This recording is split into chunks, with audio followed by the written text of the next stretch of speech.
Assalamualaikum warahmatullahi wabarakatuh. Anak-anakku sekalian, bagaimana kabar kalian? Mudah-mudahan kalian dalam keadaan baik-baik saja ya. Sampai sekarang mendapatkan perlindungan dari Allah Subhanahu wa taala. Baiklah anak-anakku sekalian, mari kita lanjutkan kembali materi biologi SMA tentang katabolisme untuk kelas 12 MIPA. Katabolisme atau disebut juga dengan desimilasi merupakan suatu rangkaian yang berkaitan dengan proses pembongkaran glukosa terutama yang terdapat di dalam tubuh manusia. Berdasarkan kebutuhan akan oksigen, maka katabolisme dibagi menjadi dua, yaitu adalah respirasi aerob, suatu respirasi yang membutuhkan oksigen bebas untuk menghasilkan energi, dan respirasi yang anaerob, yaitu respirasi yang tidak membutuhkan oksigen dalam menghasilkan energi.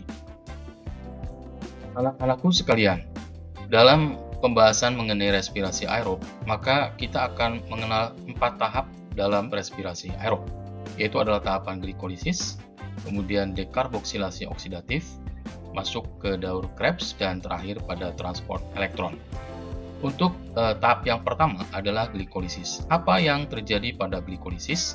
Yaitu adalah proses pemecahan dari glukosa, yaitu senyawa yang memiliki 6 atom karbon, yang dipecah menjadi suatu senyawa yang memiliki 3 atom karbon, atau kemudian istilahnya dikenal sebagai asam pirufat.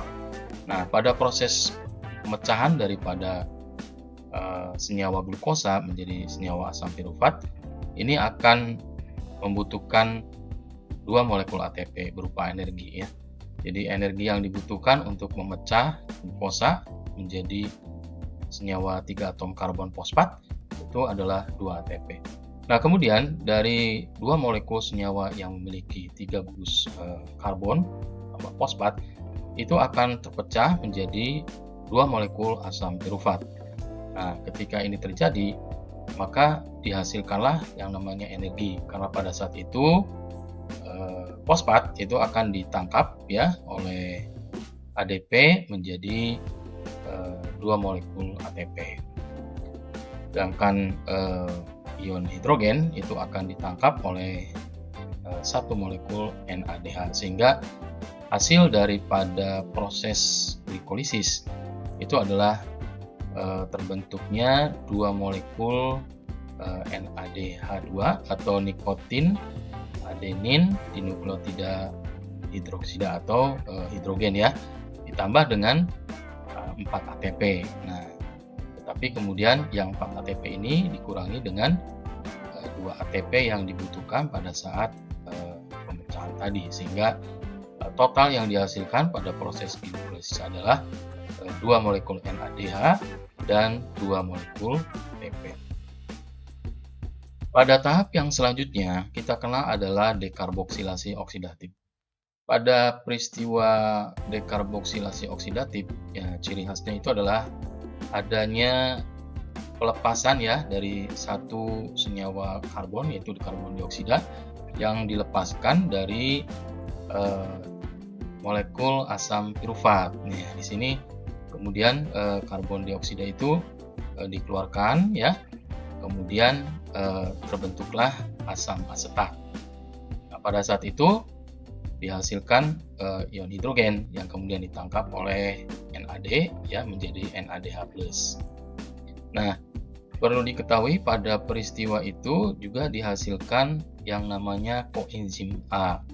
Nah, kita masih ingat ya, koenzim itu salah satu daripada enzim pada sitokrom ya, yang tugasnya adalah untuk mengikat dan memindahkan asam asetat atau asetil itu ya untuk memasuki mitokondria untuk kemudian dilanjutkan pada proses berikutnya, yaitu pada siklus Krebs. Nah, hasil daripada peristiwa proses dekarboksilasi oksidatif itu adalah dihasilkannya 2 molekul NADH2. Ya, baik. Setelah tadi asetil koenzim A itu kemudian ya membawa asam asetat memasuki matriks mitokondria, dia akan bertemu dengan asam oksaloasetat, yaitu suatu senyawa yang memiliki 5 atom karbon, sehingga lengkaplah menjadi suatu senyawa yang memiliki 6 atom karbon, yaitu disebut dengan asam sitrat. Tapi kemudian asam sitrat ini mengalami proses perombakan di dalamnya. Nah, sampai kemudian terbentuk lagi asam oksaloasetat. Dan dari asam oksaloasetat itu akan dihasilkan kembali adalah asam sitrat. Sehingga kadang-kadang siklus Krebs disebut dengan siklus asam sitrat. Nah, setelah asam sitrat ini terbentuk, terbentuklah proses perubahan ya substrat dari satu senyawa ke senyawa lain. Jadi dari asam sitrat itu akan mengalami proses perubahan, yaitu menjadi asam alfa ketoglutarat, di mana terjadi perombakan yang tadinya senyawa memiliki 6 atom karbon berubah menjadi suatu senyawa yang hanya memiliki 5 atom karbon. Hal ini terjadi karena adanya pelepasan daripada ion karbon dioksida ya. Ada satu molekul karbon dioksida yang dilepaskan. Pada saat itu juga ada ion hidrogen yang dilepaskan dan ditangkap oleh NADH, gitu ya. Nah, selanjutnya dari senyawa alfa ketoglutarat dia akan berubah karena pada saat itu juga terjadi pelepasan daripada karbon dioksida dan gugus fosfat ya, di mana energinya kemudian ditangkap oleh ADP ya untuk membentuk ATP. Sehingga pada saat itu terjadilah proses perubahan yang tadinya merupakan suatu senyawa yang memiliki 5 atom karbon ya, karena dilepaskan tadi karbon dioksidanya, terbentuklah senyawa yang baru, yaitu adalah asam suksinat yang merupakan senyawa yang hanya memiliki 4 atom karbon. Nah, dari senyawa asam suksinat ini terjadi perombakan lagi, karena disitulah letaknya ya fungsi daripada FAD ya. FAD ini kemudian akan membawa ion-ion hidrogen pada saat terjadinya proses perubahan dari alfa ketoglutarat ke suksinat menjadi asam fumarat ya, karena pada saat itu ada ion hidrogen yang dilepaskan kemudian ditangkap oleh FAD.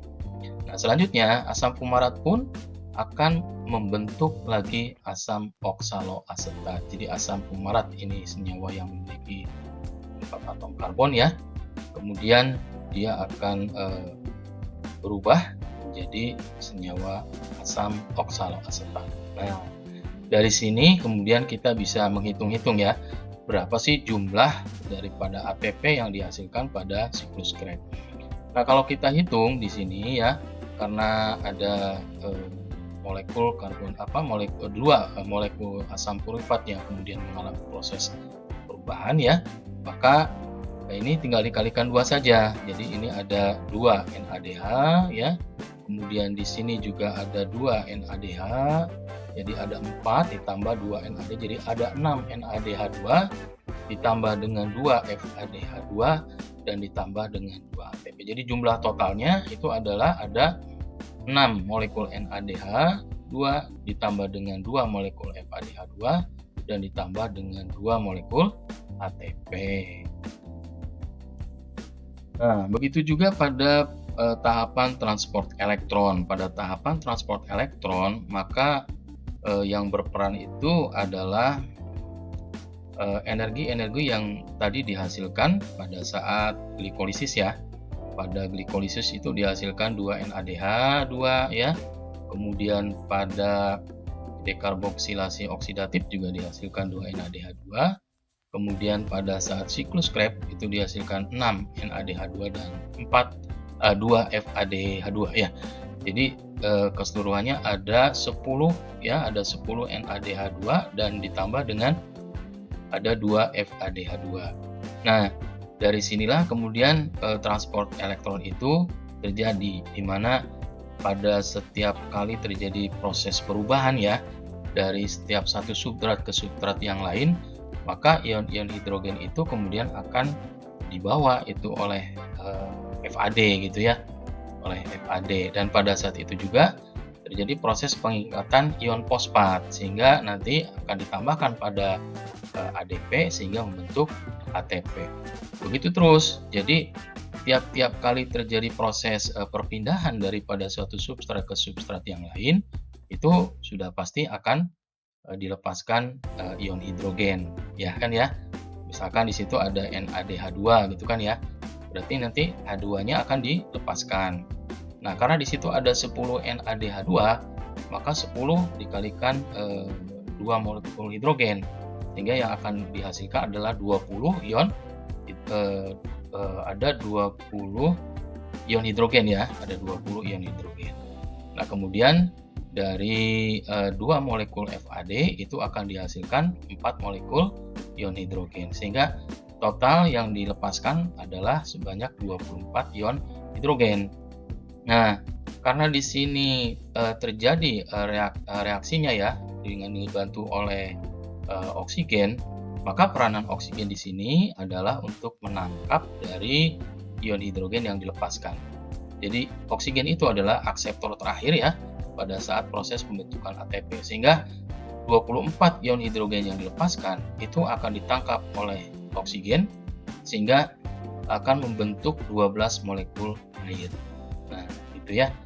Kalau untuk ATP-nya totalnya adalah dari 10 NAD ya. 10 NAD dikonversikan 1 NAD itu adalah 3 ATP.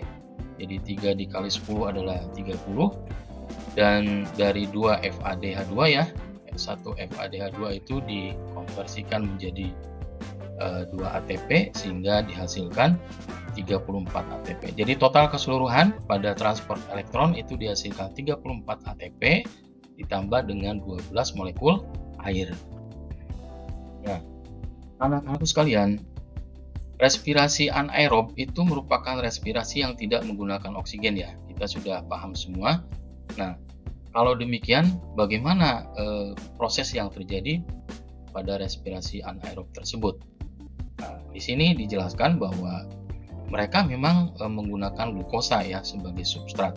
Jadi prosesnya itu awalnya ya masih sama dengan pembongkaran glukosa atau respirasi yang aerob, di mana glukosa dipecah menjadi 2 molekul asam pirufat ya, kemudian terbentuk 2 molekul NAD2 dan terbentuk 2 FAD ya, tetapi fermentasi tidak terjadi secara sempurna. Mengapa? Karena memang tidak menggunakan oksigen sehingga tidak ada akseptor yang menerimanya. Oleh karena itu, pada respirasi yang anaerob, ion hidrogennya itu akan membentuk hasil sampingan. Hasil sampingan ini kemudian kita kenal sebagai peristiwa fermentasi asam laktat atau fermentasi alkohol ya. Nah, dari gambar yang ada di sini kita bisa membandingkan antara fermentasi asam laktat dan alkohol ya. Nah, tahap pertama itu seperti biasa, di sini ada glukosa ya, senyawa yang memiliki 6 atom karbon. Kemudian membutuhkan 2 ATP untuk memecahnya ya, dan menghasilkan 2 NADH2 ya untuk menghasilkan asam pirufat gitu kan ya.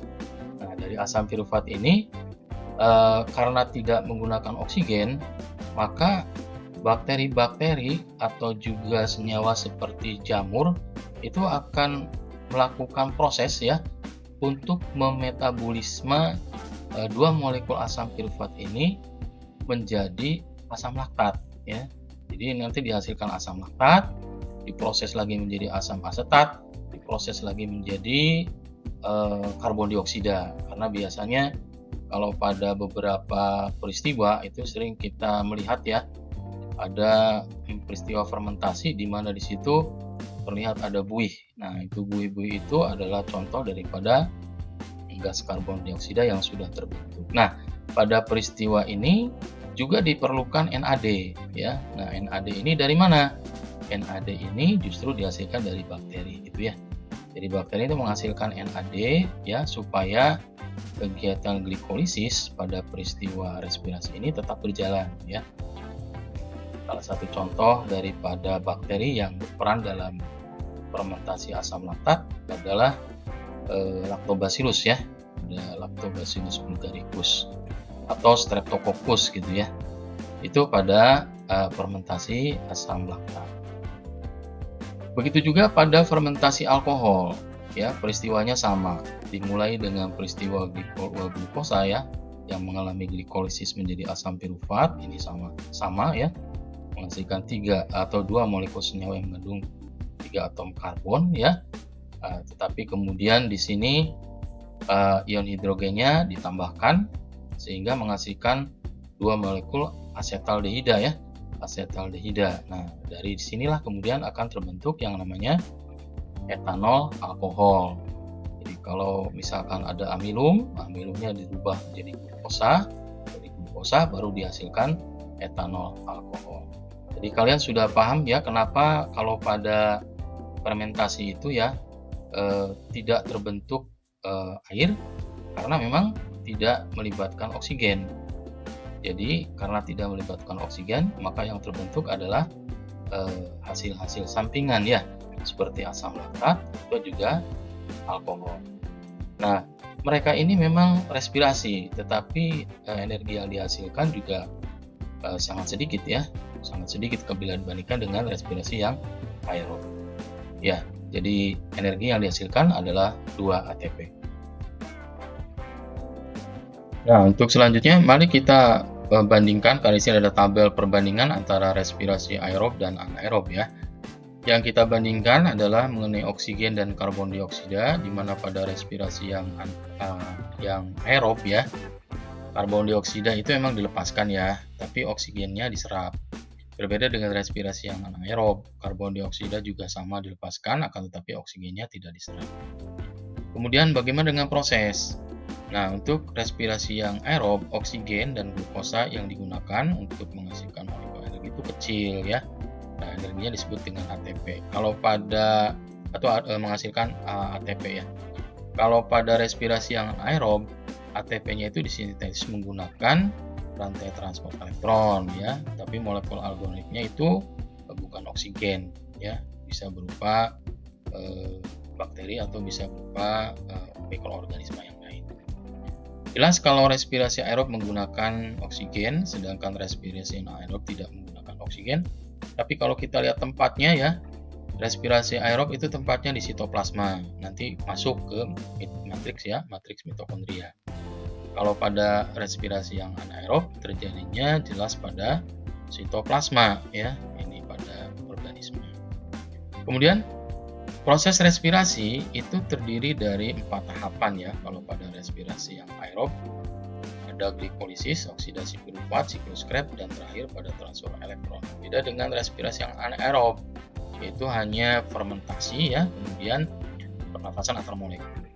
Bagaimana dengan produksi ATP? Jelas ya, respirasi aerob menghasilkan 38 ATP dan respirasi anaerob hanya menghasilkan 2 molekul ATP saja.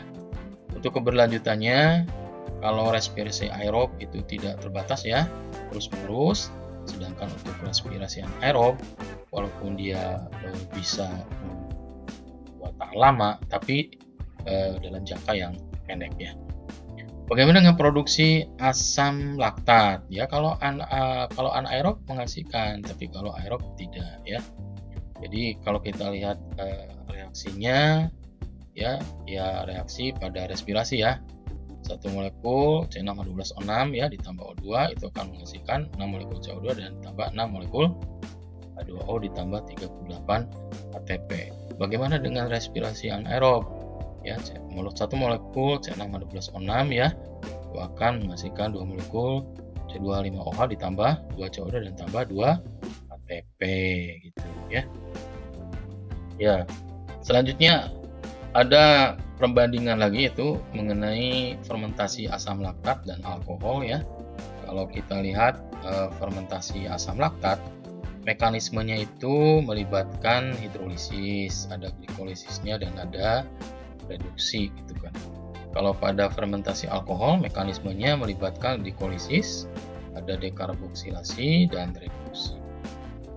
Fermentasi asam laktat terjadi pada bakteri Lactobacillus ya, atau bisa juga terjadi pada sel-sel otot ya. Jika tidak ada oksigen kan yang terjadi adalah penumpukan asam laktat ya. Kemudian kalau pada fermentasi alkohol terjadinya pada ortoragi atau kita kenal sebagai Saccharomyces ya. Pada tape singkong, pada pembuatan bir itu ya. Biasanya menggunakan ragi. Fermentasi asam laktat produknya menghasilkan 2 ATP ya dan asam laktat. Sedangkan pada fermentasi alkohol menghasilkan 2 molekul ATP, ada CO2-nya, ada etanol, alkohol gitu kan ya. Ada berupa zat beracun ya, ada asetaldehida. Sedangkan fermentasi asam laktat prosesnya terjadi bisa di dalam atau juga bisa terjadi di luar sel. Sedangkan fermentasi alkohol prosesnya terjadi di dalam sel. Anak-anakku sekalian, mudah-mudahan kalian paham ya, tetap semangat dalam belajar. Itu pembahasan mengenai anaerob atau mengenai anabolisme atau katabolisme ya, ini katabolisme. Demikian saja ya. Assalamualaikum warahmatullahi wabarakatuh.